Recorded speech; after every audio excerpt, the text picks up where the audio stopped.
This process is exactly how I manifested 2 marriage proposals in 3 months. Manifested 2 different cars. I manifested an apartment. I've manifested several other things. Welcome to Mindset and Manifest. This is where we gather to expand our consciousness and our lifestyles through spirituality and psychology. So, 2 things to understand.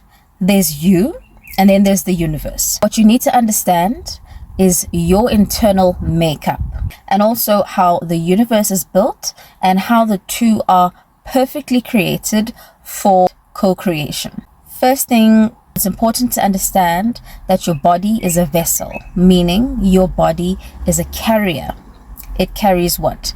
The second thing, which is your spirit. This is your God essence. Third is your mind. Fourth is your heart. This is, of course, where everything stems from. This is the fuel to whatever is happening in the mind. This is all you need to create on this plane. Now we come to the universe. What you've got to understand is that this is a universe of energy, different energies operating at different frequencies. Okay? Another word for energy is spirit. There are different kinds of spirits, benevolent spirits, malevolent spirits. Okay? But this is a place where different frequencies occupy. Now, on this here plane, particles that operate at different frequencies remain interconnected regardless of the distance. What does this actually mean for you? Every thought and action that you have has an effect on the whole. Simply put, you can affect the world around you. This is possible because of the observer effect. This simply means your thoughts and your feelings. Remember that heart that gives the fuel, that mind, that sound mind. When you focus them on anything, you are literally bringing it to life. And anything that you starve of your attention ceases to exist. This is why your free will is so important. One of my favorite illustrations of this is the story of Christ and Lazarus. When Christ went to go raise Lazarus up, a desire was born, okay?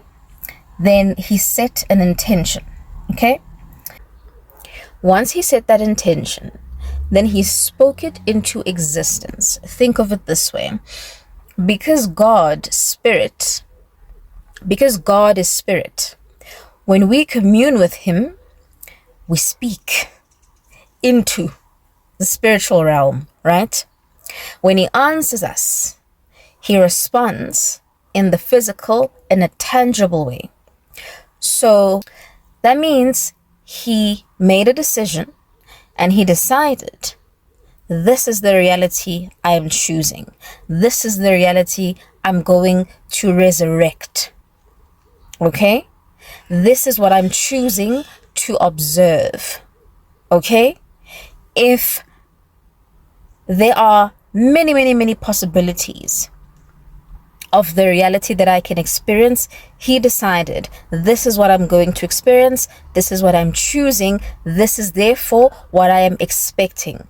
Therefore, he had to walk by faith, not by sight. He chose to believe in the unseen. Okay? And again, why is this possible? When it says, whatever it is that you ask for, only if you believe that you have received, then you will have it. That is exactly what that means. Okay? That means there is a realm of possibilities of what you can be, what you can do, and what you can have.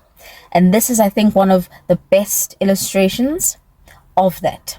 So quantum entanglement meets observer effect leads to intended result. Let's break this down.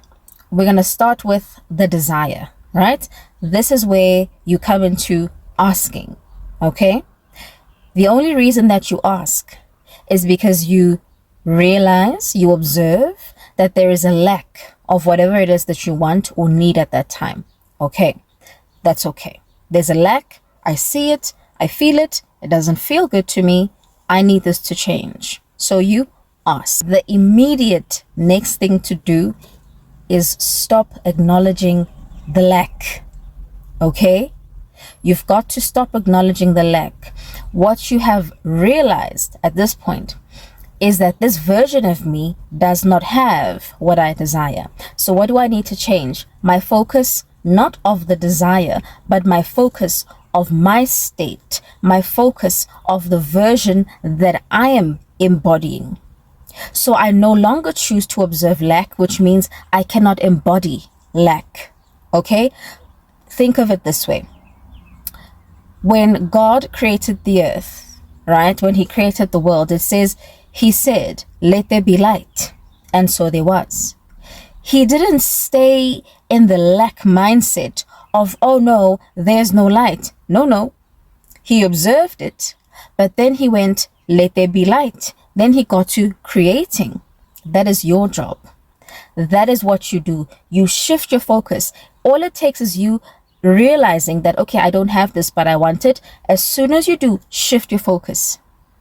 And you start observing the actual state of being of the person who has the thing, not the thing necessarily, okay? Because sometimes you can observe the thing, but that gets you in more of a lack.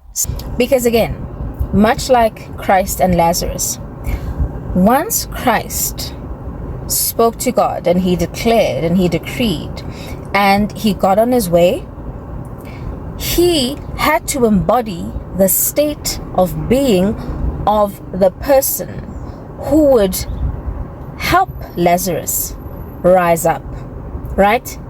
He is only in control of himself.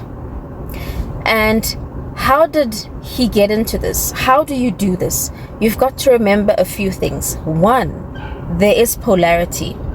There's yin and yang. There's dark and light. Secondly, second point, if you understand that whatever I create, whatever I choose to observe, whatever I choose to give life to internally will externalize, it means Christ clearly understood this very well. It means if I'm choosing a reality wherein, by way of polarity, Lazarus is alive, that is the reality I will experience. Okay? That is the reality I have to experience because this is my choice. Okay? In this quantum field, okay, of all these options, I am choosing the one reality by way of polarity.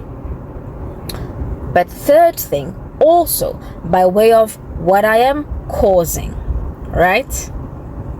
If the effect that I am intending is that I will arrive there and I'm going to get there and Lazarus is going to rise, I've got to cause it. How? By way of my communication with the universe. How? By way of my mental focus, my mental awareness to the fact that Lazarus is alive. But also by way of my emotions, which are always the fuel. Your emotions will always follow wherever your mind leads. Okay, so if with your free will you make the conscious decision of this particular choice, this is the car I want, this is the house I want, your emotions, whether it be excitement, whether it be joy, will follow the mind. The mind then comes into a place of expectation. At this point, you should be coming into a state where your intention, your observation, your state have crystallized into a new embodiment, into a state of inner knowing, into a state of ease. And this is where you now walk by faith, not by sight. And this is where you easily trust in the unseen. Why should you trust this? Because at this point, you would have shifted from that place of lack to the understanding and acceptance that in as much as I lack it, I can also have it. You would also understand that whatever I cause, I must experience the effect thereof, right? So by way of my intentional focus on it, okay, adding my emotions, the joy, the excitement, the positive expectation, if I'm busy causing all of this internally, the effect must externalize as the manifestation of the thing. And of course, at this point, you are just walking by faith. You are in a state of inner knowing, and we are not hoping anymore. The most important part here is you detach.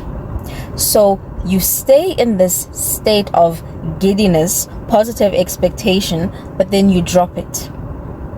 What I find really helps at this stage is staying present. So focusing more on your day, going about your day, but finding more enjoyment in the ordinary things that you do daily. I personally have found this to bring in the manifestation so quickly with least effort on my end. Because ultimately at this point, you have matched the energy. You are in the state of receiving. You are in the state of allowing. This process is exactly how I manifested 2 marriage proposals in 3 months. 2 different cars. I manifested an apartment. I've manifested several other things. And so if you are interested in any of those specific manifestations and the breakdown of that, feel free to comment below and I'll definitely make an in-depth video. Thank you for joining me, and love and light.